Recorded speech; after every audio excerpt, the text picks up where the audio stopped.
Bonjour les amis, bonjour à vous, j'espère que vous allez bien. Voici notre thème du jour. Est-ce que c'est impossible? C'est une vraie question à laquelle plusieurs personnes ne prennent pas trop le temps de réfléchir. Les autres se précipitent en disant « Oui, c'est impossible ». Est-ce que c'est vraiment impossible? On se demande si les gens perçoivent bien le sens du mot « impossible », puisque sémantiquement par là, l'impossible c'est une chose qui ne peut être, ni qui ne peut se faire. Et là je souligne que ce n'est pas une chose qui ne peut être selon toi, ni qui ne peut se faire par toi. Non, non. C'est lorsque aucune intelligence humaine ne peut être à mesure de le faire. Je ne suis pas en train de dire que l'impossible n'existe pas. Certes, ça existe. Comme demander à un tétraplégique, c'est-à-dire un paralysé de tous les membres, lui demander de se tenir debout sans aucun appui. C'est impossible, n'est-ce pas? Demander à un paraplégique et des membres inférieurs, lui demander de se tenir seul debout et de marcher pendant 1 minute seul sans aucun appui, c'est aussi impossible, n'est-ce pas?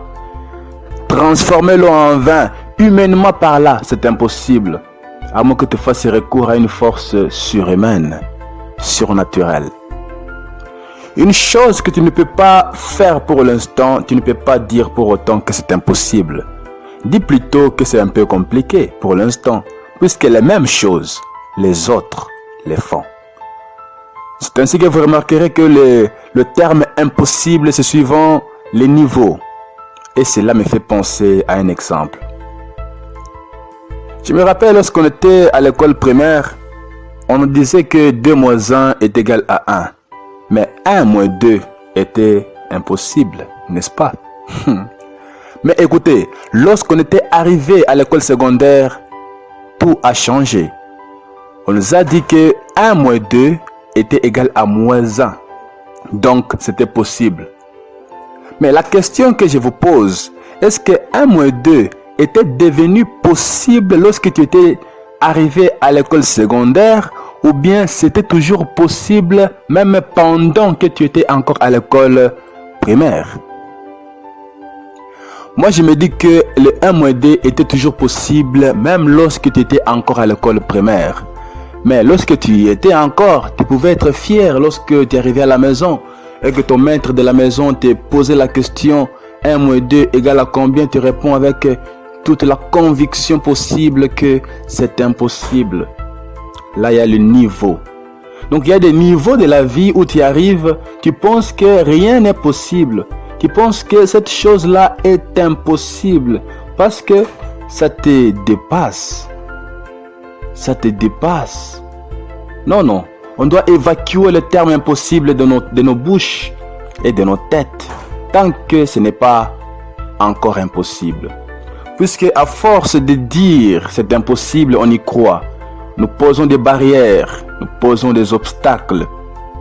Vu que tu ne vas rien faire, tu déclasses l'affaire parce que tu es convaincu qu'il n'y a rien à faire. Ce qui est drôle, c'est que ce que tu appelles impossible, c'est une possibilité pour les autres. C'est une faisabilité pour les autres. C'est pourquoi changer la façon de percevoir les choses.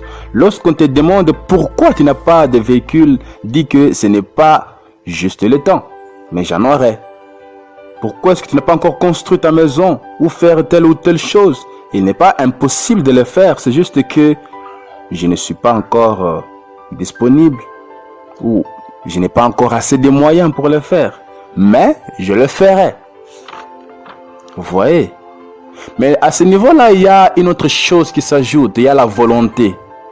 Par exemple, si on te dit, pourquoi est-ce que tu n'apprends pas telle ou telle chose? Mais tu n'apprends pas telle ou telle chose, pas parce que c'est impossible, mais parce que tu n'as pas la volonté d'apprendre ces choses. Parce que tu ne peux pas me pousser à entrer dans tes ambitions. Toi, tu as appris ces choses parce que tu les aimais. Ça fait partie de tes passions. Ainsi, tu as appris cela. Alors, vu que je ne peux pas être toi, je peux aussi apprendre si je veux. Mais si je ne veux pas, pourquoi apprendre? Et si j'apprends, je veux connaître. Mais si je n'apprends pas, c'est pas parce que c'est impossible d'apprendre ces choses, pas parce que c'est trop compliqué à apprendre. Non, je peux apprendre, mais je ne veux pas. Prenons un exemple. Toi, tu es né avec un ordinateur ou une machine à la maison. Depuis tout petit, tu es vraiment passionné par les machines, l'informatique et tout ça. Et vraiment, tu grandis dans ça, tu joues les jeux. Tu vois, depuis tout petit, toi, tu es passionné par ça. Donc, l'informatique pour toi ou la technique informatique pour toi, ça ne te dit absolument rien. Parce que tu maîtrises beaucoup de choses. Mais ce que tu maîtrises là, quelqu'un d'autre peut le maîtriser ou les connaître. Si aussi il a la même passion que toi. Si il se met aussi à fond. Si il se donne sérieusement à les apprendre. Il va les apprendre. Il va les apprendre. S'il ne les a pas encore appris, ce n'est pas parce que c'est impossible de les apprendre. Mais se trouve qu'il a autre chose à faire. Il y a autre chose qui lui passionne au-delà de l'informatique. Il est passionné par autre chose. Alors il ne peut pas abandonner aussi ses passions ou ses ambitions pour embrasser les tiennes. Parce que toi, tu es passionné par l'informatique. Il doit aussi apprendre cela pour te faire plaisir. Donc entrer dans tes ambitions à toi. Non, c'est impossible. Là, c'est impossible maintenant. Vous voyez que chacun est libre de choisir ce qu'il veut. L'impossible, si tu regardes bien, ce terme n'existe que dans la tête des gens. Mais en réalité, ça n'existe pas vraiment. Dans la tête des gens, donc les gens sont tellement désespérés, lâchent facilement la prise en disant que c'est impossible. Ils se convainquent facilement en disant que non, je ne peux pas faire ça parce que c'est impossible. Mais comment tu peux appeler ça impossible tant que l'autre fait la même chose? Non. Tu dois juste te renseigner, t'informer et tu vas aussi y arriver. C'est en termes de moyens. Pour l'instant, tu ne peux pas, mais tu pourras. Au moins, il y a un espoir. Il y a un espoir. Et quand tu mets de l'espoir, l'espoir fait vivre, comme on dit. Un jour, tu vas finir par le faire.